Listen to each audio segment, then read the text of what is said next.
Before he died, River Phoenix walked out of a world that had adored him, leaving behind whispers that still haunt Hollywood to this day.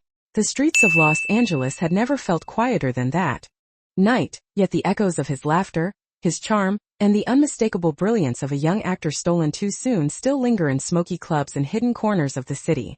He wasn't just another teen heartthrob.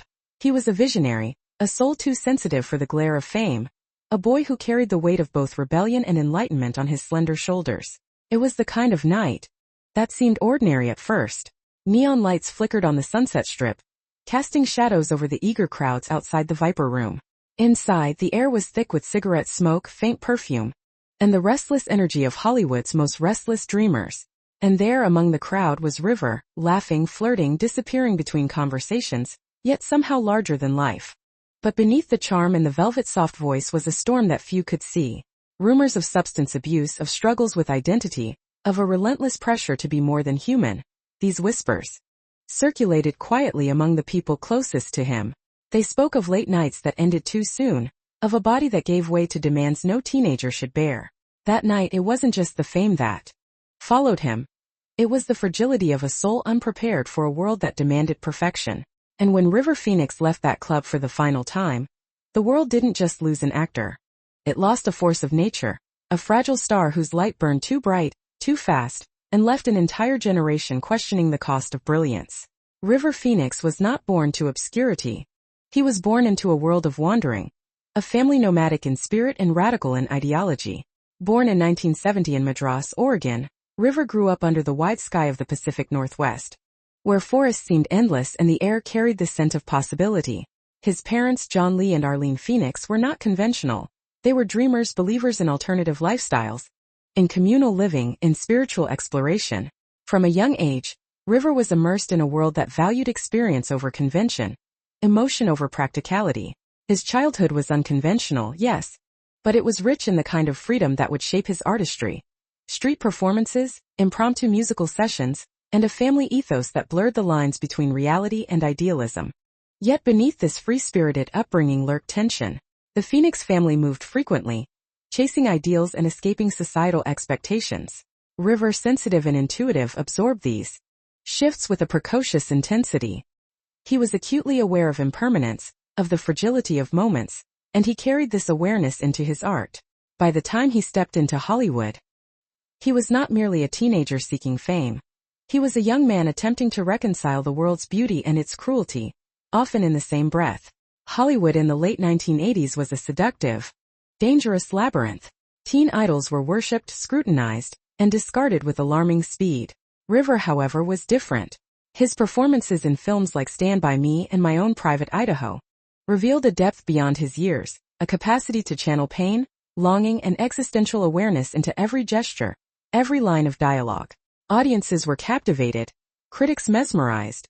Yet the industry's spotlight carried a weight that was not meant for someone so young, someone so acutely attuned to both art and suffering. Amidst this intoxicating landscape, a darker side of Hollywood loomed. Behind the velvet ropes and flashing cameras were clubs like the Viper Room, where the city's elite gathered to escape the public eye. These sanctuaries promised freedom, yet they also held the very temptations and dangers that preyed upon the most brilliant and fragile souls. Substance abuse was a quiet epidemic. Young actors, musicians, and artists navigated a world where adoration and destruction often arrived hand in hand. For River, the line between inspiration and danger was perilously thin. It was not only the physical dangers of Hollywood that shadowed him but the emotional and philosophical ones. River wrestled with his own ideals, with the contradictions of fame, and with the burden of being more than just an actor, of being a symbol, an icon, a vessel for the dreams of an entire generation. His life became a delicate balancing act, one that required navigating the treacherous waters of celebrity, loyalty, and self-preservation, all while remaining true to the values instilled in him by his family. By the autumn of 1993, River's trajectory had reached a precarious apex. He had achieved critical acclaim, was celebrated in film circles, and yet was increasingly vulnerable to the very temptations Hollywood disguised as opportunity. Friends and co-stars spoke of his kindness, his spiritual intensity, and a subtle melancholy that he carried like a cloak. But there were also whispers of nights spent experimenting, of the lure of substances that promised release yet threatened annihilation. Those close to him would later recall moments of radiant joy followed by shadows of anxiety and fear, a duality that would define his final months. The stage was set for the night that would forever alter Hollywood's memory of River Phoenix. It was a night that combined the allure of youthful exuberance with the ever-present specter of mortality. Sunset Boulevard, the Viper Room, the laughter, the music, and the intoxicating perfume of a city that never sleeps. All these elements created the perfect backdrop for a tragedy that seemed almost inevitable in hindsight. The environment mirrored River's internal landscape, vibrant, chaotic, seductive, and perilous. In the narrative of his life, River Phoenix embodied contradictions. He was a genius and a child, an icon and a wanderer, a healer and a victim. His story was never meant to be simple, nor could it be neatly packaged into the comfort of biography or the gloss of celebrity gossip. It was a story about the fragility of brilliance in a world that demands spectacle, about the invisible pressures that shape and sometimes destroy even the most luminous souls. And it was within this tension, the collision of idealism and reality, of innocence and corruption, that the stage for his final act was being quietly and inexorably set. The night of October 30th, 1993, would reveal not just a death, but the unspoken truths of Hollywood itself, its temptations, its pressures, and its failures to protect the very individuals it celebrated. River's story was no longer only about a young man who had dazzled the world with his talent. It was about the fragility of humanity, the seductive dangers of fame, and the costs exacted on those who burn brightest in the dark. River Phoenix's ascent in Hollywood was meteoric, but it was never purely about fame. From his earliest roles, he possessed a rare ability to convey emotion that felt both intimate and universal. In Stand By Me, he was Chris Chambers, the boy whose quiet intelligence and unspoken pain lingered long after the credits rolled. Audiences saw not just a performance but a mirror of their own vulnerabilities, a reflection of adolescent fear, hope, and yearning. Critics hailed him as a talent beyond his years, a star whose presence demanded attention without the brashness of typical young Hollywood icons. By the early 1990s, River had become a fixture of the industry. My Own Private Idaho revealed a depth few actors of any age could capture. Under Gus Van Sant's direction, River portrayed Mike Waters, a streetwise yet profoundly fragile young man, navigating love, loss, and the search for identity. His performance was both raw and controlled, a dance between chaos and precision. It cemented his reputation not just as a teen idol but as a serious actor capable of illuminating the darkest recesses of the human experience. But fame, as often happens, came with its own perils. The world loved River Phoenix, but it demanded more than he could safely give. Interviews, award shows, and photo shoots were accompanied by an unrelenting scrutiny that chipped away at the boundaries between his private self and public persona. He was not a performer who sought superficial adoration. He sought understanding, a deep connection with the world around him, and the ability to create art that transcended entertainment. Hollywood, however, often rewards spectacle over substance, and in this collision, River's vulnerability became increasingly exposed. Amidst the triumphs of his career, River's personal life began to mirror the turbulence of his roles. Friends recall late-night escapades in Los Angeles, explorations into music and spirituality, and moments of unguarded laughter that could quickly shift into melancholy reflection. There were parties where celebrities mingled with musicians, where laughter and music masked the dangers of substance use. The young actor, brilliant yet fragile, moved through this world with both curiosity and caution, often teetering on the edge between joy and danger. On that fateful night at the Viper Room, the line between these two worlds collapsed. River arrived in high spirits, sharing jokes and stories with friends, yet beneath the veneer of camaraderie, there was tension. His body, already fragile from a life lived intensely and sometimes recklessly, could no longer sustain the pressures of fame and the temptations surrounding him. Witnesses would later describe a surreal combination of energy and unease, a young man who seemed simultaneously present and distant, vibrant and vulnerable. Moments before his collapse, River was observed in conversations that seemed mundane to outsiders, laughing with friends, gesturing animatedly, and exuding the charisma that had won the hearts of millions. Yet the undercurrent of risk was there. The presence of substances, the pressures of the crowd, the intoxicating allure of Hollywood's nocturnal playground. It was an environment where brilliance and danger coexisted, often indistinguishably, and River had walked it with an intensity few could endure. Then came the moment that would become seared into Hollywood memory. River Phoenix, the actor who had captivated audiences with vulnerability and raw emotion, collapsed outside the club. Emergency responders rushed to the scene, but the combination of drugs, exhaustion, and emotional strain proved fatal. The young star, barely 23, was gone.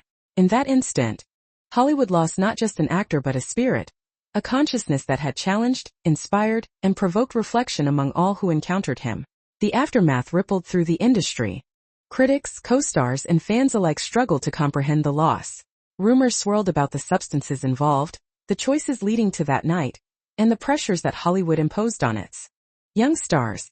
Yet amidst the chaos and speculation, one truth remained undeniable.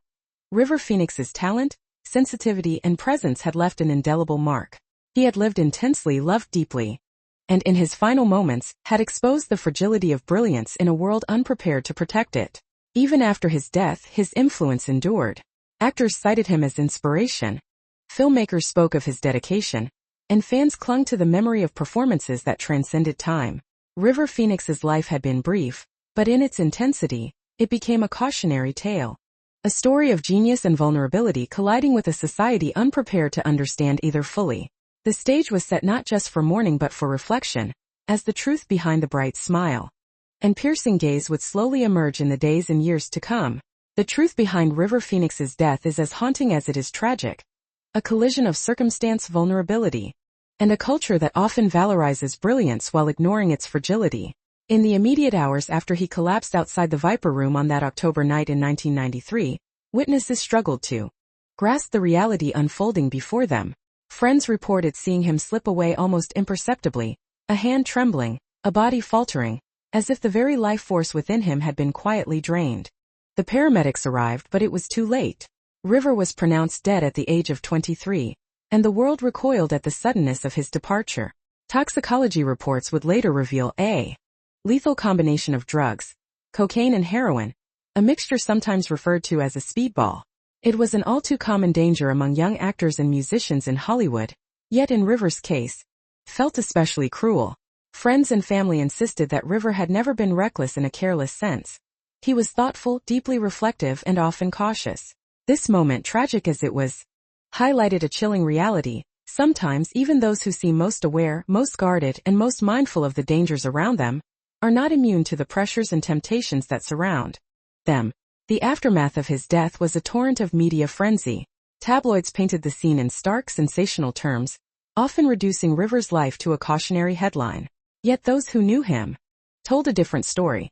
Of a boy who loved music and poetry, who spoke passionately about environmental causes and animal rights, who inspired friends to be better and more conscious of the world around them. One close friend, recalling the night of his passing, described River as a shooting star that burned too brightly and too quickly, someone whose inner world was both luminous and perilously exposed. Behind the headlines were testimonies that revealed deeper truths. Members of his family spoke of River's intense moral compass, his commitment to veganism and activism, and the philosophical depth that set him apart from his peers. Former co-stars described his presence on set as transformative. He didn't just act. He inhabited the soul of his character.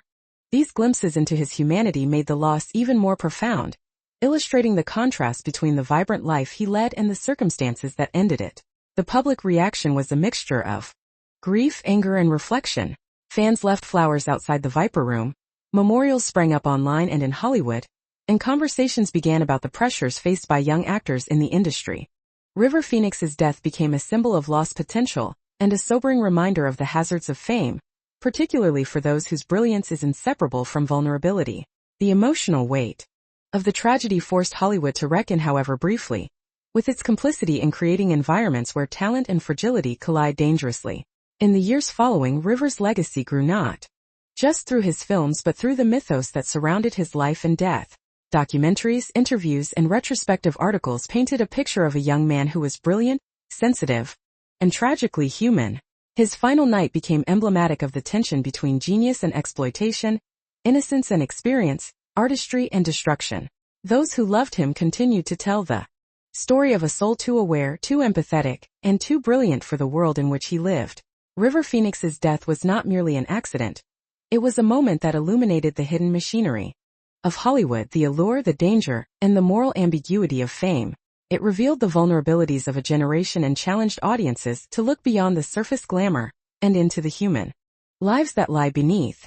It forced reflection on how society celebrates talent, often without providing the support, protection, or understanding needed to sustain it. And in the stillness left behind, his absence was palpable, a stark, painful reminder that even the brightest stars can be extinguished when the pressures around them become too heavy to bear. At Legends and Secrets, we reflect on River Phoenix not just as a talented actor, but as a symbol of what Hollywood can give and what it can take away. His story forces us to confront the paradox of celebrity, how a society can revere brilliance while simultaneously exposing it to unspeakable pressures. River's life was a delicate balancing act between authenticity and expectation, between idealism and survival, and ultimately it was a battle that ended too soon. We cannot ignore the environment that shaped his final moments. The Viper Room, the culture of substance use, the relentless scrutiny. These were not just backdrops. They were forces that shaped the trajectory of his life. But River was more than a victim of circumstance. He was a young man who lived with intensity, who questioned norms, and who pursued art with an almost spiritual devotion.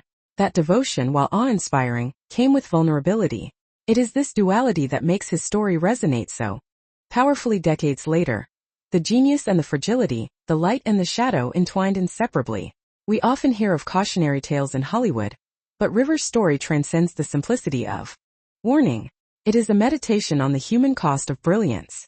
His choices, his philosophy, his awareness of the world around him, all of these made him extraordinary, but they also exposed him to dangers that fame amplifies. The tragedy is not merely the loss of talent, but the loss of a young man who embodied empathy, curiosity, and moral consciousness in a world that often suppresses these qualities. Looking back, it is impossible not to question what could have been. What roles might he have chosen, what performances might have redefined a generation, and how might Hollywood have changed if River Phoenix had been allowed to grow into his full potential?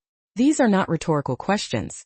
They are reflections on a world that celebrates achievement while frequently neglecting humanity. Legends and Secrets believes that remembering River requires both admiration and accountability. Admiration for the life he lived so passionately, and accountability for the culture that failed to protect him. And yet, even in loss, there is a form of preservation. River Phoenix's art endures, a testament to a brief but brilliant life. His films continue to inspire new audiences, reminding us of the vulnerability and courage required to live authentically, in a world that often rewards conformity over truth. His story invites reflection, conversation, and a deeper understanding of what it means to bear brilliance in a society that can be unforgiving. We invite our viewers not merely to mourn River Phoenix, but to engage with his life as a narrative of courage, sensitivity, and integrity. Consider the pressures faced by young artists today, the hidden struggles behind smiles and applause, and the ways in which we as a society can better nurture and protect those who give us beauty, insight, and emotional resonance. River's life and his untimely death serve as a mirror, asking us to confront both the darkness and the light in the worlds we inhabit. Years have passed since that October night in 1993, yet the memory of River Phoenix lingers in the collective consciousness of Hollywood and beyond. He is not remembered merely for the roles he played, but for the rare brilliance he carried, a light so intense that it burned a permanent mark on everyone who witnessed it. Fans still watch Stand By Me and My Own Private Idaho not just as films, but as windows into a soul that was simultaneously radiant, searching, and achingly human. Each scene, each gesture, each word spoken by River on screen reminds us of the extraordinary sensitivity he possessed, and the tragic fragility that accompanied it. Hollywood has changed in many ways since River's passing, but the questions his life raises remain strikingly current. How do we protect the vulnerable amidst fame and success? How do we honor talent without exploiting it? His story is a quiet admonition, whispered in the alleys of Sunset Boulevard, echoed in film reels and memory, urging us to see beyond surface glamour and to recognize the humanity beneath. There is a haunting beauty in his legacy, a reminder that some of the brightest stars in the sky are also the most fragile, and that brilliance often comes with a cost unseen by those who watch from afar. Those who knew him speak of River not with the bitterness of tragedy, but with the reverence of intimacy. Friends, family, and co-stars recall laughter that could light a room, conversations that delved into philosophy and morality, and a capacity for empathy so rare. It left a lasting impression on all who encountered him. Even in death, he continues to teach about the delicate balance between life and art, joy and pain, aspiration and reality. As we reflect on River Phoenix today, we are reminded that his story is more than just a Hollywood cautionary tale. It is a meditation on fleeting time, on the beauty and fragility of youth, and on the enduring power of a life lived authentically, if only briefly. We remember the spark he carried, the depth he revealed, and the emotions he stirred, emotions that continue to resonate long after the final curtain fell. Some stories are never revealed, but now you know.